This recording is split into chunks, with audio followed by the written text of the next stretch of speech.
Evangelho de Lucas, capítulo 11, versículo 27, diz a palavra de Deus.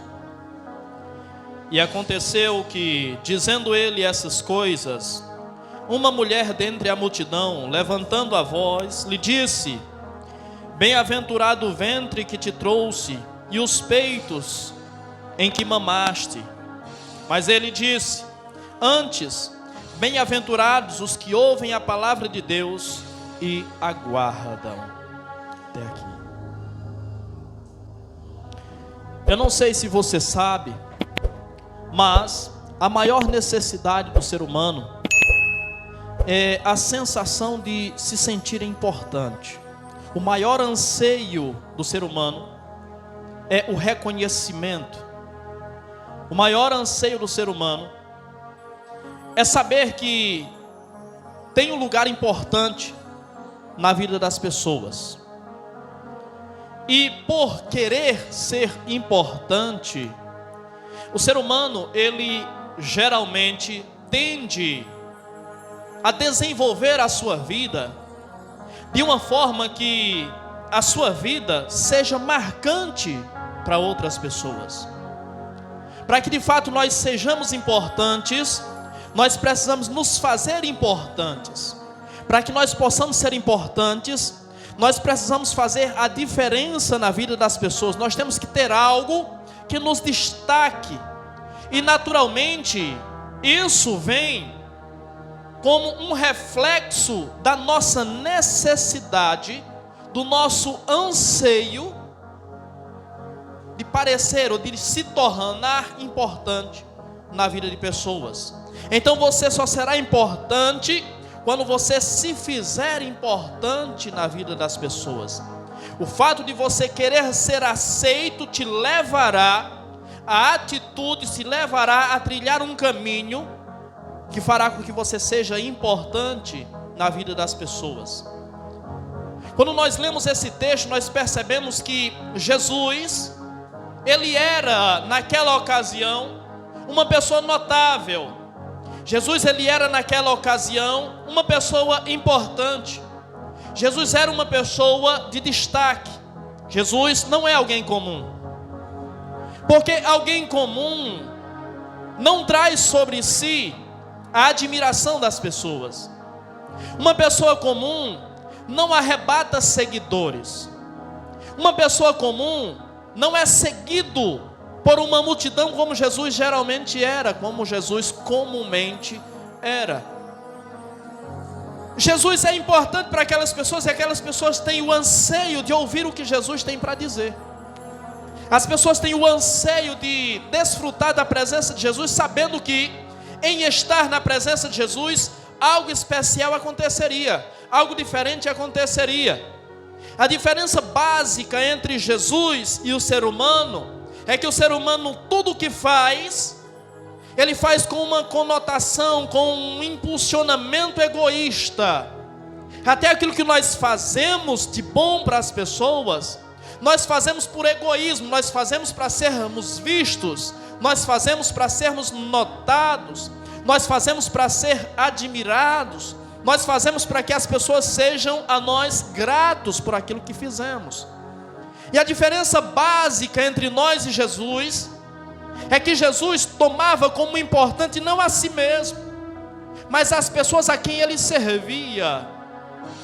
Jesus servia porque entendia a necessidade do ser humano, e entendia, sabia e reconhecia a importância que o ser humano tem, especialmente para Deus.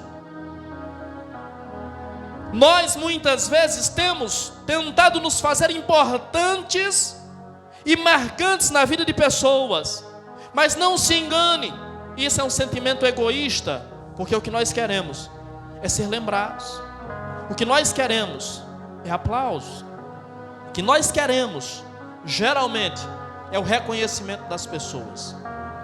E para obter reconhecimento, para ganhar notoriedade, o ser humano faz coisas extraordinárias. E também faz coisas absurdas. E faz até mesmo coisas bizarras. O importante é aparecer. Em dias de mídias sociais, nós percebemos que isso de fato é uma realidade. E nós vemos as pessoas muitas vezes se expondo ao ridículo, no anseio de serem reconhecidas, no anseio de se tornarem importantes, no anseio de se tornarem famosas. Quando nós olhamos esse texto, nós percebemos, sim, Jesus é alguém importante, mas Jesus não é importante simplesmente por ele ser, ou por quem ele é, ou por como ele se mostra para as pessoas, ou por como ele fala com as pessoas, mas pelo que ele faz pelas pessoas, de que maneira ele toca a vida das pessoas, de que maneira ele transforma a vida das pessoas, de que forma a sua presença impacta a vida das pessoas. E nós vemos nesse texto alguém que talvez não tinha isso em mente, mas ela também quer ser importante. Porque se o homem naturalmente busca tornar-se importante, isso muitas vezes é fruto do subconsciente do ser humano. Nem sempre aquilo que fazemos para nos tornar conhecidos, nós fazemos conscientes disso. Nem sempre isso é algo nítido na nossa mente. Nem sempre nós temos a consciência de que de fato o que nós queremos é isso, o reconhecimento. E no meio da multidão onde Jesus está pregando, onde Jesus está falando, a Bíblia Sagrada diz que uma mulher se manifesta. E o anseio dessa mulher também é destacar-se. O anseio dessa mulher também é aparecer. O anseio dessa mulher também é ser vista, é ser reconhecida, é ser notada. Por isso disse que o ser humano geralmente faz coisas importantes para ser notado, mas também faz coisas absurdas e coisas bizarras, e a intenção sempre será ser visto, reconhecido e notado. A maior recompensa do ser humano não é o poder aquisitivo que ele adquire, advindo das suas atividades, mas o reconhecimento que as pessoas dispensam sobre a sua vida. A Bíblia Sagrada diz que Jesus, ele havia expulsado um demônio de um homem que era mudo. E a Bíblia Sagrada diz que após Jesus expulsar esse demônio, aquele homem passou a falar. Aquele homem tornou-se alguém normal, alguém como os demais. E quando Jesus realizou esse milagre, a Bíblia Sagrada diz que os homens começaram a apontar Jesus e acusá-lo, e dizer que ele expulsava demônios pelo poder de Satanás, que ele expulsava demônios pelo poder de Beelzebul. E enquanto os homens o acusavam, ele censurou aquelas pessoas, advertindo-os do mal que eles estavam falando contra, não o próprio Deus, não contra o próprio Jesus, mas contra o Espírito. Nós encontramos essa narrativa mais completa no Evangelho de Mateus, capítulo 12. E Jesus acusa-os de estarem blasfemando contra o Espírito Santo e diz: aquele que blasfema contra o Pai tem perdão, aquele que blasfema contra o Filho tem perdão, mas aquele que blasfema contra o Espírito Santo não tem perdão, nem nesta vida, nem no mundo vindouro. E Jesus diz: um valente não pode entrar na casa de outro valente sem antes manietá-lo, sem antes amarrá-lo. Mas se este entrar na casa, amarrar o valente, esse pode saquear a casa. Então Jesus estava dizendo, com todas as letras para aquelas pessoas, que a obra de Deus na vida daquele homem só tinha sido possível porque primeiro Deus havia manietado a força maligna que havia na vida daquele homem. Deus havia expulsado o poder maligno que agia na vida daquele homem. Então a obra de Deus se concretizara na vida daquele homem. Para que o homem experimente da presença de Deus, necessário é que primeiro ele desfrute da liberdade, que também é concedida pelo próprio Deus. E enquanto Jesus está explanando para as pessoas essas coisas, Jesus profere e continua no seu discurso. E quando a Bíblia Sagrada diz que Jesus, aprofundando-se no seu discurso, a Bíblia Sagrada diz que esta mulher, talvez buscando destaque, ela grita: bem-aventurada é a tua mãe, bem-aventurado o ventre que te trouxe ao mundo, bem-aventurados os peitos, os seios que te amamentaram.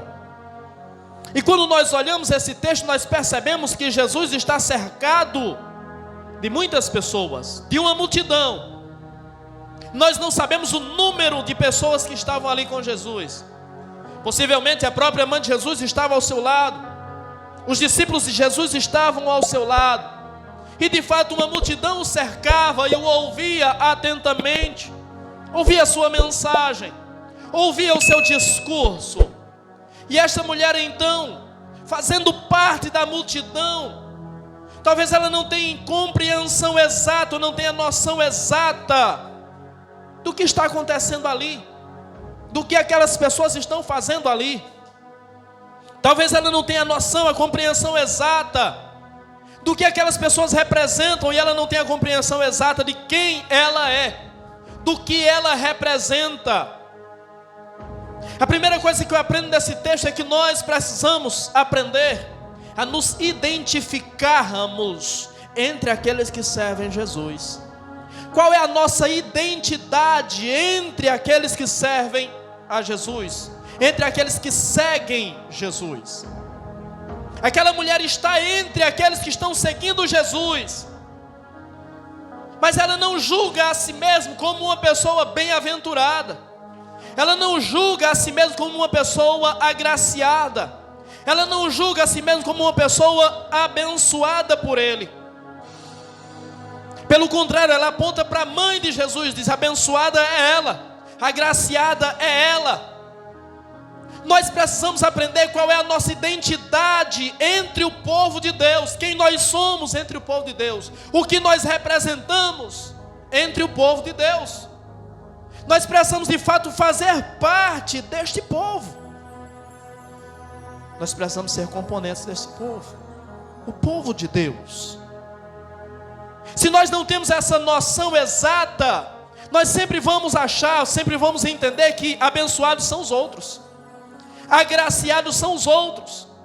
E quando nós temos essa visão de vida, nós naturalmente nos tornamos injustos com Deus, visto que nós somos frutos da sua graça, da sua misericórdia e do seu amor. E ao dizermos que abençoados são os outros, nós estamos excluindo o que Ele fez por nós e o que Ele faz por nós. Nós estamos deixando de entender que à medida que os outros estão cercando e estão servindo, nós também estamos. Nós estamos entre eles, mas não conseguimos nos identificar no ambiente em que estamos. Essa mulher está totalmente alheia ao ambiente em que ela está.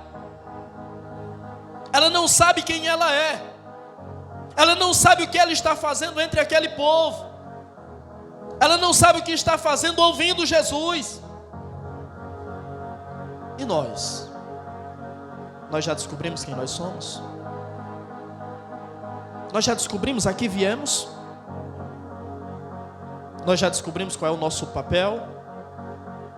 Nós já descobrimos e desfrutamos da posição que nos foi preparada? Ou estamos alheios? Estamos desatentos? Estamos distraídos como essa mulher? Aquela mulher está ouvindo o discurso de Jesus, assim como as demais pessoas estão ouvindo. E o reflexo que eu vejo nessa mulher é o reflexo de alguém que está escutando Jesus, mas não entendeu nada da mensagem de Jesus. Há pessoas que o estão escutando constantemente. Há pessoas que ouvem mensagens dia a dia, diariamente, mas não compreenderam ainda a mensagem. Não compreenderam ainda o que de fato compõe a mensagem. Porque quando nós compreendemos o sentido da mensagem, o cerne da mensagem, o núcleo da mensagem, nós aplicamos essa mensagem à nossa vida, nós nos apossamos dessa mensagem. Nós fazemos parte, ou passamos a fazer parte integrante dessa mensagem por dentro. Será que nós temos entendido a sua mensagem? A primeira coisa que eu observo que essa mulher não entendeu a mensagem é que a mensagem não causou transformação na sua mente, na sua visão, na sua decisão, nas suas atitudes. Quando é que nós percebemos que de fato nós não assimilamos a mensagem? nós não recebemos a mensagem, nós não entendemos a mensagem. É quando a mensagem não muda a nossa visão, é quando a mensagem não muda as nossas atitudes, é quando a mensagem não muda a nossa mentalidade. É assim que nós percebemos que de fato nós não entendemos o sentido da mensagem. Quando nós entendemos o sentido da mensagem, nós sabemos exatamente o que nós representamos para Deus. Nós sabemos exatamente qual a posição nós ocupamos diante de Deus. E quando nós entendemos a mensagem, os nossos pés firmam-se na rocha. Porque nós vemos muitas vezes pessoas inconstantes no reino de Deus. Porque nós vemos pessoas que geralmente não se firmam, ora estão na igreja, ora desviam-se da igreja, ou pessoas que passam uma temporada na igreja e depois desistem, afastam-se, abandonam. Por quê? Porque não entenderam a mensagem. Porque se essas pessoas entendessem a mensagem, se essas pessoas entendessem o conteúdo da palavra de Deus, essas pessoas com dor, com sofrimento, com angústia, com dificuldade, com perseguição, com tribulação, ainda assim elas persistiriam. Ainda assim elas continuariam caminhando com Ele. Essa mulher nos mostra que entre nós, geralmente, há pessoas que não têm uma identidade definida diante de Deus. E não têm uma identidade definida diante de Deus, porque não entenderam a mensagem, porque não compreenderam a mensagem ainda. Porque quando nós compreendemos a mensagem, nós percebemos o quão privilegiados nós somos. Essa mulher está no meio daqueles que servem Jesus, mas ela não entendeu que ela é privilegiada por isso. Ela está dizendo: bem-aventurados bem-aventurado é o ventre que te trouxe ao mundo, bem-aventurados são os peitos que te amamentaram. Ela não compreende que, não obstante Jesus ter sido gerado pelo Espírito no ventre de Maria, e ter vindo ao mundo como homem através de Maria, Ele está dando àquela mulher e todas aquelas pessoas o privilégio de fazerem parte da família de Deus, de serem discípulos seus. Está dando àquela mulher, como aos demais, o privilégio de estarem em patamar de igualdade com Maria. Então quem não compreende a mensagem não consegue discernir o quão privilegiado é. Abençoado é o outro, privilegiado é o outro, bem-aventurado é o outro. Você é privilegiado porque Deus te chamou para fazer parte do mesmo grupo que Maria, a sua mãe, faz parte. Para fazer parte do mesmo grupo que os seus irmãos fazem parte. Para fazer parte do mesmo grupo que os seus apóstolos fazem parte. Deus, através do próprio Jesus, te chamou para ser seu filho e para fazer parte da sua família. Quando você entender a mensagem de fato, você vai parar de reclamar e de murmurar e de apontar sempre para a bênção do outro, para a vitória do outro, para o privilégio do outro, porque você vai entender que você também é privilegiado. A resposta de Jesus é fascinante. Jesus diz: mas bem-aventurados são aqueles que ouvem a palavra de Deus e a praticam. O que é que Jesus nos está ensinando? E essa lição é uma lição espiritual, mas também essa lição serve para o nosso dia a dia. Jesus está dizendo que ninguém será privilegiado por ser parente, por ser família. Cada um será privilegiado pelo que é de fato, pelo que é em essência, pelo que foi feito em Deus. E nós precisamos aprender essa lição, porque se entendermos isso, com todo o respeito, carinho e amor que nós temos por Maria, a mãe de Jesus, nós vamos perceber que ela não é privilegiada diante de Deus além de nós. O grande privilégio que ela teve foi de ser a mãe de Jesus. Mas no plano de salvação, ela não é mais privilegiada do que ninguém. Ela requer, ela necessita trilhar os mesmos passos, ou ela precisou trilhar os mesmos passos que nós.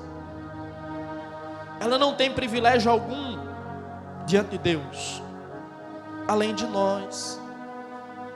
E aqui ele nos ensina no plano natural, no plano físico, que entre nós também não deve haver privilégios a quem é mãe, a quem é pai, a quem é irmão. Não há privilégios para aqueles que são parentes. Todos estão em pé de igualdade.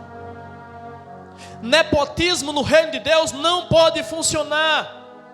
Embora sabemos que há igrejas onde o nepotismo impera. O camarada é o pastor presidente da igreja, e ele já está preparando o filho, para que quando ele sair de cena, o filho assuma. E a igreja vai passando de pai para filho. O cajado vai passando de pai para filho. Nepotismo, isso não pode existir dentro da igreja. A igreja deve ser gerida, gerenciada, presidida por aquele que Deus chamou, não por aquele que os homens escolheram. Toda obra que está nas mãos do homem, toda obra que é feita pelo homem, tudo aquilo que é fruto da carne, Jesus diz, é carne. E será sempre carne. Não dá para gerar frutos espirituais na carne. A carne só gera carne. Por isso que o homem deve ser guiado por ele, para que de fato ele possa frutificar espiritualmente na presença de Deus. Outra lição importante que Jesus nos ensina aqui é que eu não sei se consciente ou inconsciente, aquela mulher está exaltando a mãe de Jesus acima dele. Jesus deixa claro, o centro aqui sou eu. O homem aqui sou eu. O pastor aqui sou eu. A autoridade aqui sou eu. O enviado por Deus sou eu. Ninguém, absolutamente ninguém, está acima dele, ou até mesmo em pé de igualdade com ele. E a mãe dele nunca quis isso. A mãe dele nunca teve esse desejo. A mãe dele nunca buscou isso. Mas ele faz questão de deixar claro isso, porque ele sabia que isso serviria de lição para os cristãos no decorrer dos séculos e no transcorrer da história. E hoje, nós como cristãos precisamos, em uma grande parte, sermos lembrados disso. O centro é Ele, o Senhor é Ele, o Mestre é Ele, o enviado é Ele, o Salvador é Ele. Ninguém além dEle, ou ninguém semelhante a Ele, única e exclusivamente Ele. Que nós tenhamos isso muito claro em nossa mente. Quando essa mulher diz, bem-aventurado é o ventre que te trouxe ao mundo, essa mulher mais uma vez não compreende o que de fato é a mensagem, o que é a obra de Deus. Pois Maria sim gerou Jesus dentro dela, mas nós, como seus discípulos, precisamos gerá-lo dentro de nós, precisamos fazê-lo morar dentro de nós. A sua palavra diz que nós somos o templo do Espírito Santo de Deus. E da mesma forma que Jesus foi gerado dentro de Maria, ele precisa ser gerado dentro de nós também. Obviamente que de uma forma diferente, eu falo num contexto e no sentido espiritual. E se nós fizermos uma analogia, uma análise do que aconteceu com Maria e do que acontece conosco, basicamente é a mesma coisa, com a diferença de que nós não engravidamos, Maria engravidou.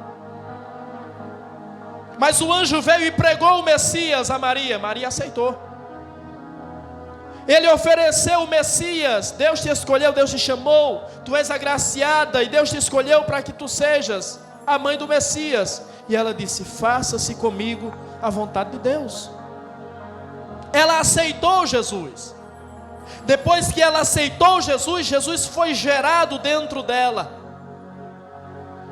Da mesma sorte acontece conosco quando Jesus nos é oferecido e nós aceitamos Jesus na nossa vida. Da mesma sorte, Jesus começa a ser gerado em nós. E como é que Jesus é gerado em nós? É quando o caráter de Jesus, é quando a santidade de Jesus, é quando a personalidade de Jesus começa a fazer parte da nossa. É quando Jesus começa a transparecer a partir de nós e através de nós. É assim que Jesus está sendo gerado na nossa vida. Então quando ela diz: bem-aventurado o ventre que te trouxe ao mundo, ela está se excluindo. Não, você deve ser aquele que deve gerar Jesus também. Jesus deve ser gerado em você, e Jesus deve transparecer a partir de você. Jesus não era visível ao mundo, Jesus não era, entre aspas, acessível ao mundo, porque Jesus era espírito. E foi a partir de Maria que Jesus foi visto, foi notado pelas pessoas. Da mesma sorte, Jesus será visto e notado a partir de nós, através de nós. Somos nós os responsáveis por apresentar Cristo. Somos nós os responsáveis por transmitir e transpor a imagem de Cristo para o mundo. Pena que, como essa mulher, muitos de nós não entendeu ainda. Muitos de nós não compreendeu, de fato, o sentido, o cerne da mensagem. Aquela mulher está escutando Jesus, está admirada com a sabedoria de Jesus, juntamente com todas aquelas outras pessoas. Estão admirados com o discurso de Jesus. E Deus está dizendo para você: não se admire com discursos, seja impactado pela mensagem. Porque discursos, muitos podem fazer os mais belos discursos, muitos podem se utilizar das mais belas palavras, mas não se apegue a discursos, seja impactado pela mensagem. Não é o discurso que vai transformar a sua vida, mas a mensagem inevitavelmente vai. A mensagem inevitavelmente vai te dar uma direção, vai te dar um norte, vai te dar um rumo. A mensagem vai mostrar para você e vai exigir de você o que Deus quer de você, o que Deus exige de você. Como é o nome dessa mulher? Eu não sei. Qual foi o destino dessa mulher? Eu também não sei. Quais passos essa mulher deu depois desse ato dela? Eu não sei. Sabe por quê? Porque quem não sabe quem é, não tem relevância. Quem não sabe quem é, não tem importância. Você só terá importância e relevância quando você souber qual é a sua identidade, quando você souber quem de fato você é. E Deus quer te ajudar nesta hora a entender e a descobrir quem você é. Quem você é? Você é um filho de Deus. Quem você é? Você é privilegiado por Deus. Quem você é? Você é um chamado por Deus. Será que você compreende isso? Será que você consegue discernir quem de fato você é com Deus? Jesus nos ensina aqui que o cristianismo, ele nivela o ser humano. Ou seja, não tem na família de Deus alguém maior do que ninguém. Não tem na família de Deus alguém mais importante do que ninguém. Todos estão nivelados. O cristianismo nivela os homens. E ele nos mostra: nós somos tão agraciados como sua mãe foi. A graça dispensada à sua mãe é a mesma graça dispensada a cada um de nós.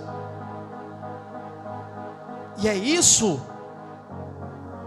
compreender isso, Entender isso, assimilar isso e receber isso é que vai nos fazer descobrir quem de fato nós somos e vai nos fazer assumir a posição que nos está reservada. A sua palavra diz, e ele diz: mais bem-aventurados são aqueles que ouvem a palavra de Deus e a obedecem. Bem-aventurados são aqueles que ouvem a palavra de Deus e a obedecem. Bem-aventurados são aqueles que praticam a palavra de Deus. Bem-aventurados são aqueles que de fato levam a sério a palavra de Deus. Esses são bem-aventurados. E isso não diz respeito a todas as pessoas que fazem parte da igreja, porque nem todas as pessoas que fazem parte da igreja de fato levam a sério a palavra de Deus. Dão à palavra de Deus a importância que ela merece. Dão à palavra de Deus a relevância que ela exige ter na vida do ser humano. Esta palavra é a palavra que nos transforma, essa palavra é a palavra que nos revela quem de fato nós somos. E o que nós somos? Nós somos a família de Deus. Jesus disse, ainda em Mateus capítulo 12, Jesus estava pregando e a Bíblia Sagrada diz que dentro do ambiente onde Jesus estava cheio. E a Bíblia Sagrada diz que fora do ambiente em que Jesus estava, a sua mãe e seus irmãos queriam falar com ele. E alguém chega até Jesus e diz: a tua mãe e os teus irmãos estão lá fora e querem falar-te, porque o ambiente não cabia. E Jesus diz exatamente quem é a sua família. E ele diz: minha mãe, meus irmãos. E aponta para os seus discípulos e diz: eis aqui minha mãe e meus irmãos. Porque todo aquele que ouve a palavra de Deus e a pratica é meu irmão, minha irmã e minha mãe. Todos aqueles que recebem Jesus, todos aqueles que amparam Jesus, todos aqueles que acolhem Jesus, são de fato a família de Jesus. Então quem é você? Você faz parte da família? Ou você é um estrangeiro? A boa notícia é que mesmo os estrangeiros podem passar a fazer parte da família. Mesmo aqueles que não têm identidade podem passar a ter um nome na sua presença. Mesmo aqueles que não têm importância nem relevância, Ele chama para assumir uma posição de importância e relevância. Ele chama para ser colocado em lugar de destaque, para iluminar o ambiente onde está.